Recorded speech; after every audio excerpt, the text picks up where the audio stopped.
কিছু করা হবে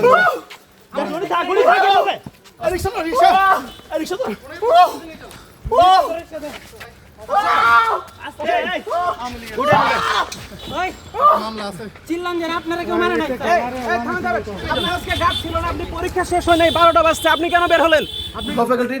যে গ্যালারি ছিল ওটা পিছনের যে রাস্তাটা ছিল সেখান থেকে পালাতে গিয়ে এখন সে ভাঙা ধরছে। ওনার নামই হচ্ছে প্রবলেম বয়। সো ওনাকে আপনি ভালো করে তাকাইলেও কিন্তু আপনার বিরুদ্ধে অভিযোগ দিয়ে দেবেন। এটা আগ থেকে উনি সুপরিচিত, এক বর্তমানে না।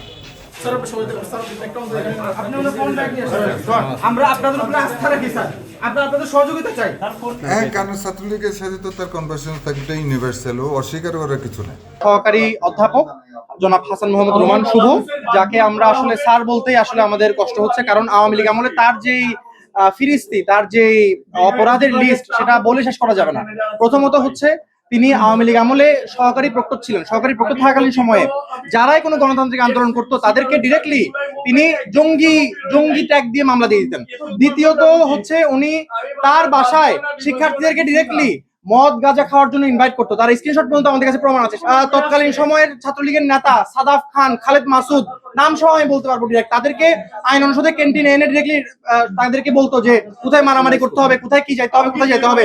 এমনকি শাহ আমানত হলে সে হল টিটো ছিল, হল টিটো থাকা অবস্থায় শাহ আমানত হলকে বানিয়েছিল ছাত্রলীগের আস্তানা। আপনারা সবাই জানেন, যদিও আমাদের কিছু শিক্ষার্থী অবশ্যই তাদেরকে জিজ্ঞেস করেছে এরকম একটা তদন্ত চলাকালীন তাকে কেন কোথায় ভর্তি পরীক্ষায় দায়িত্ব দেওয়া হলো। তখন ডিন স্যার আমার সাথে কথা বলছিলেন, সেই সময়টাতে উনি পালিয়ে যান। আপনারাই বলেন, সে যদি দোষী না হয় তাহলে তিনি কি পালিয়ে যাবেন? তিনি কি এতদিন ধরে পলাতক থাকবেন?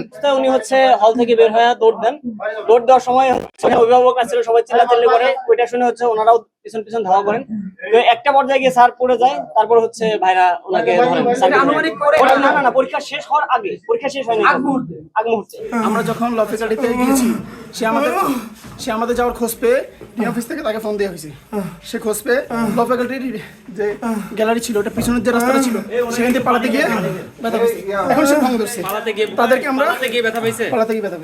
আমাকে বলা হয়েছে যে আমাকে মারধর করা হবে, অনেকে গিয়ে বললো, আমি এই জন্য চলে আসছি। অনেকে বলতে কারা বলেছিল আপনাকে একটু যদি বলতেন? বিভাগের স্টাফ এবং শিক্ষকরা এখানে যারা ছিল সবাই। আমি জুলাই মুভমেন্টে একদিনের জন্য বের হই নাই। না, সহকারী প্রক্টর মামলা দিতে পারে না, এটা বিশ্ববিদ্যালয়ের নিয়মেও পড়ে না। না, আমি দেই নাই, এটা নিছক ভুল বুঝাবুঝি। আমাকে যেভাবে চিৎকার চেঁচামেচি করে ধরা হয়েছে, আমি পড়ে গেছি, আর পরে থেকে আমাকে ছাড়া হয় নাই, এভাবে ধরে নিয়ে আসা হয়েছে। তার সাথে আলোচনা করে যেটা জানলাম যে তাকে কে বা কারা বলেছে যে তার বিরুদ্ধে মব করবে, এই জন্য সে ভয় পালিয়েছে। ভয়ে পালাতে যাওয়ার পরিপ্রেক্ষিতে বিশ্ববিদ্যালয়ের মানে একটা গাছের সাথে মনে ধাক্কা গিয়ে পড়ে গেছে। তারপর সেখান থেকে আমাদের কিছু ছাত্র তাদেরকে, সবাই তো আর সবাইকে চেনে না, তাকে ফ্যাক্টরি অফিসে নিয়ে আসছে। আনার পর আসলে উনি তো নতুন কিছু না, উনি পুরানা মানুষ, পতিত সরকারের, ফ্যাসিস্ট সরকারের একটা সৈনিকও ছিল বটে। আসলে ক্যাম্পাসে তার আরও একটা পরিচয় আছে, তিনি প্রবলেম বয় নামে পরিচিত। দুনিয়ার সকল সমস্যায় ওনার কাছে থাকে। সো বিষয়ে আরও খোঁজখবর নেওয়া হচ্ছে। আপাতত বিষয়ে আমার কাছে যতটুকু আমি সংগ্রহ করেছি, কোনো ভয় নাই। টোটালি সোশ্যাল মিডিয়ায় সে খুব অ্যাক্টিভ। আপনারা খোঁজখবর দেখবেন যে তার যথেষ্ট পরিমাণ যে কারোর বিরুদ্ধে তার অভিযোগ সবসময় থেকে থাকে। তদন্ত চলছে, তদন্ত সাপেক্ষে তার মনে হয়, আমি সঠিক বলতে পারছি না, তো মনে তার বেতনও বন্ধ আছে। শিক্ষার্থী পদ্ধতিটা পুলিশে দিতে চাচ্ছেন, এটা আলোচনা সাপেক্ষে বলা যাবে। আমরা প্রশাসনকে জানিয়েছি, পড়াশোনা আলোচনা করছেন। ওনার নামই হচ্ছে প্রবলেম বয়। সো ওনাকে আপনি ভালো করে তাকাইলেও কিন্তু আপনার বিরুদ্ধে অভিযোগ দিয়ে দেবেন।